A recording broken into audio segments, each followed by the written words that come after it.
Good morning. Yep, another Friday, another day of adulting. On my way now it's 8 a.m. in the morning. I'm living life on the edge. I have a 10:30 meeting and I have to go do my grocery shopping. I know, really cutting it close, but if I don't get there, the eggs will be gone. So I'm going to take you on this journey with me, and I may actually do a weekend vlog. So yeah, let's go.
Okay, we did it with 1 hour to spare before my meeting. So hopefully I have enough time to put away the groceries and then we'll get right to work. It was hectic, but everything was there. The way that they were rationing out the eggs is insane, and I don't believe it's because of bird flu, but that's a talk for a different day. All right, so kind of out of breath, running in the cab now, on my way back home. See you soon. Bye. But now we're back out again, and yes, I have my glasses on top of my hat. Y'all already saw. Did my food shopping, came home, took my meeting, and now I'm on my way to pick up this item that I've been wanting. It's been out of stock, but now the stores have it, so I'm on my way. And yeah, I'm gonna take you along right after I go to my management office to talk to them, because guys, my cabinets are separating from the wall. They're supposed to be installing new ones, but I always need to confirm with them. It's supposed to happen on Monday, because Sunday I have to spend the whole day taking everything out of all my kitchen cabinets. So we need to confirm this, and they are very unreliable. God forbid they should pick up the phone when you call. But here we go. This lighting here is pretty good. All right, so once again, going, and I will pick you guys up later when I'm actually at the place where I'm picking up my stuff. Okay, bye.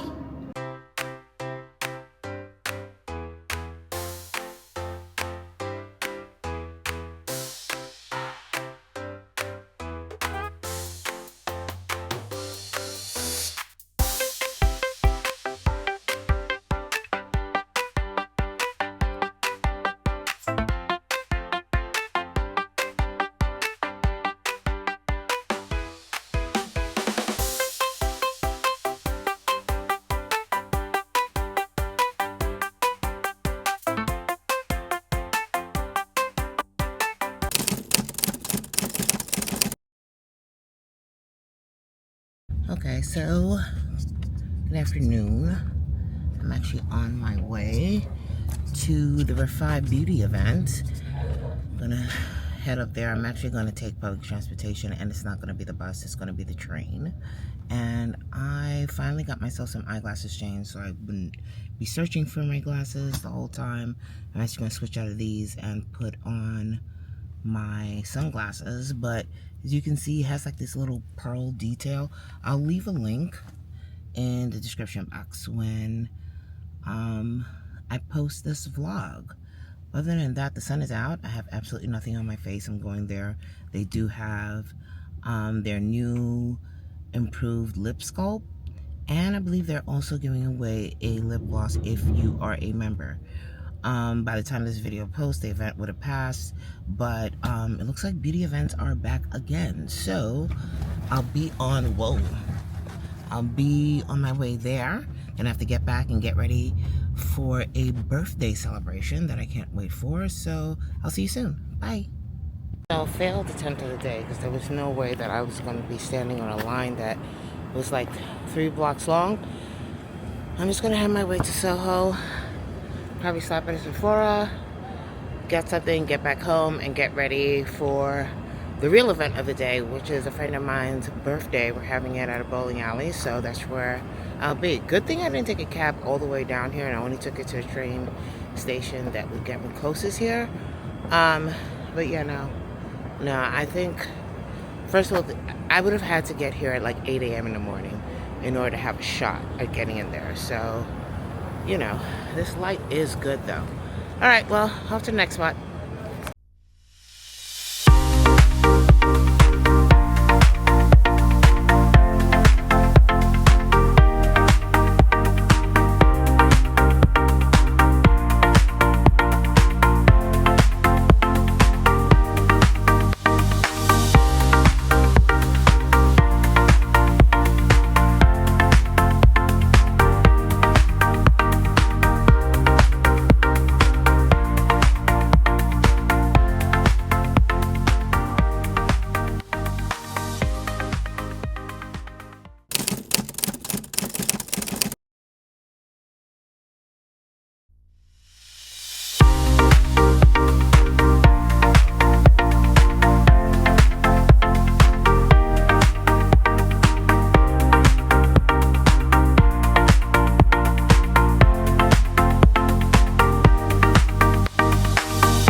Hello guys, so I am out once again.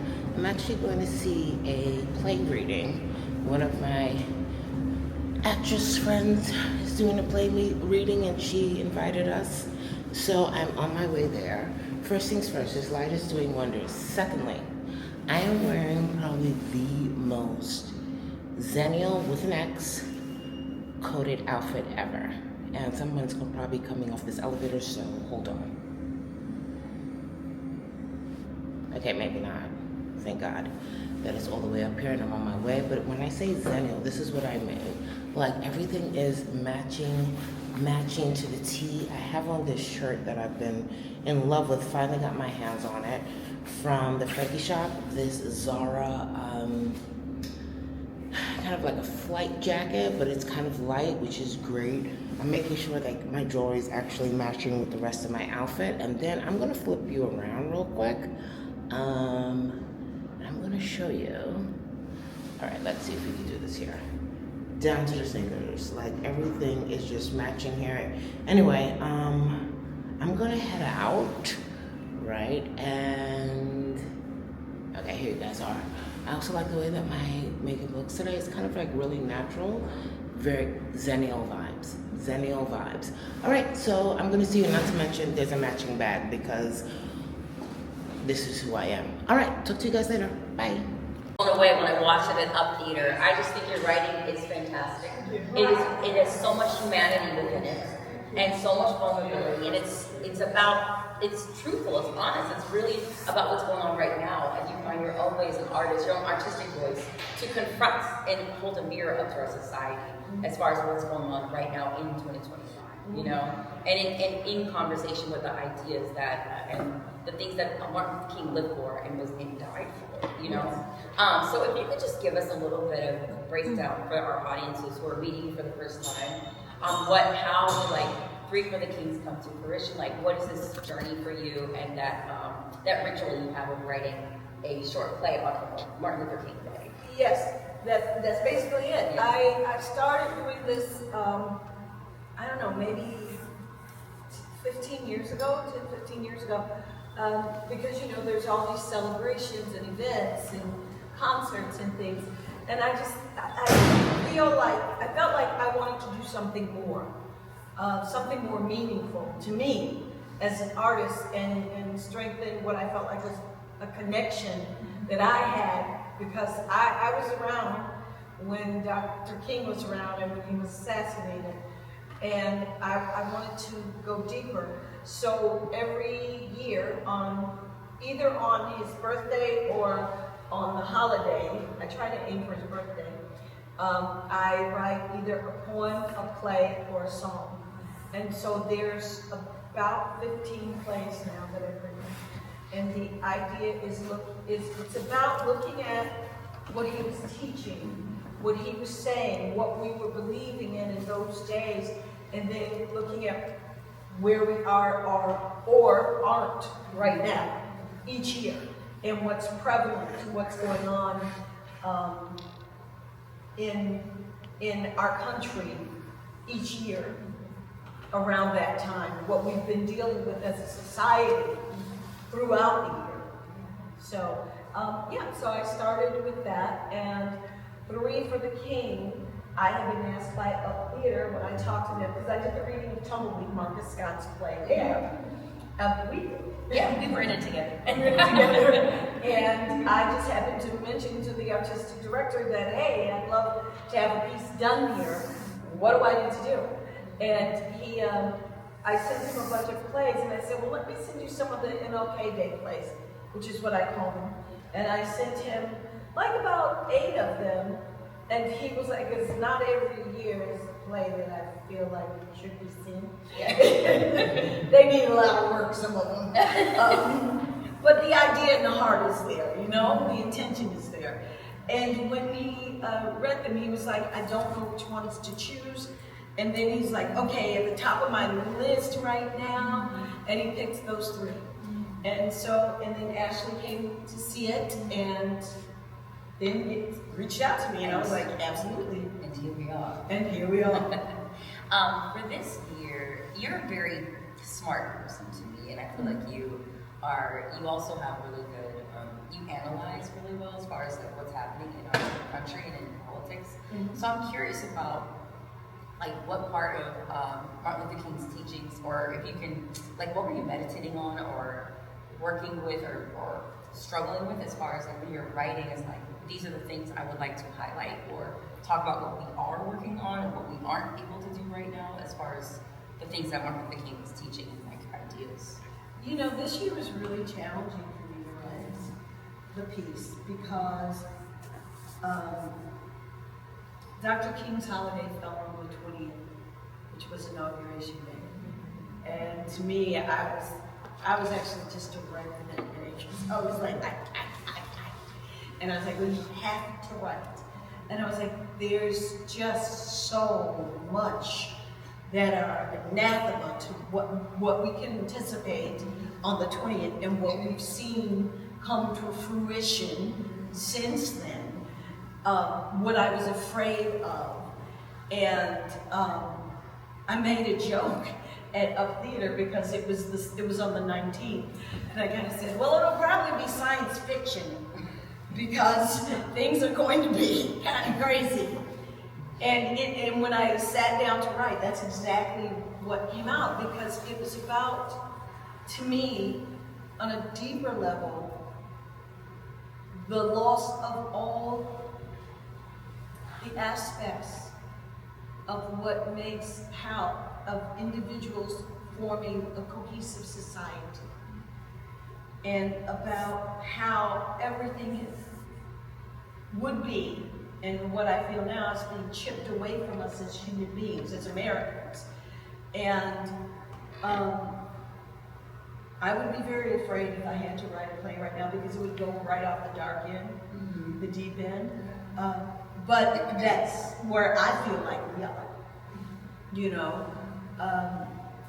And I think in terms of the teachings of striving to be in a society, in America, where people are moving past differences. Not everybody's going to ever do that. But where it's more the thought or the intention of a larger group of people more people want that. They understand how we all benefit from that. How we all benefit when we are looking at working together, and that it's about society as a whole. And one of the biggest aspects of Dr. King's teachings was about that. Well, we're seeing all types of definitions and aspects of equality being torn away from different groups in so many different ways. And so that is, I feel like that's where we are right now. And that we're, I think one of the saddest things to think about is if Dr. King were alive today, would he be able to pull people together in the face of the adversity we face now? Would he be able to do that? And I feel like, you know, what makes me sad is I don't know the answer to that, because things have been vehemently disrupted. I mean, it's never been, you know, we have never been a post-racial society, as somebody told that lie. It never has been. But we were in a place where there was a sense of that more people wanted to be in a place of this is not the major issue. But it's become between that and class. Right. Class, race, gender, LGBTQ, sexual orientation, sexual identity,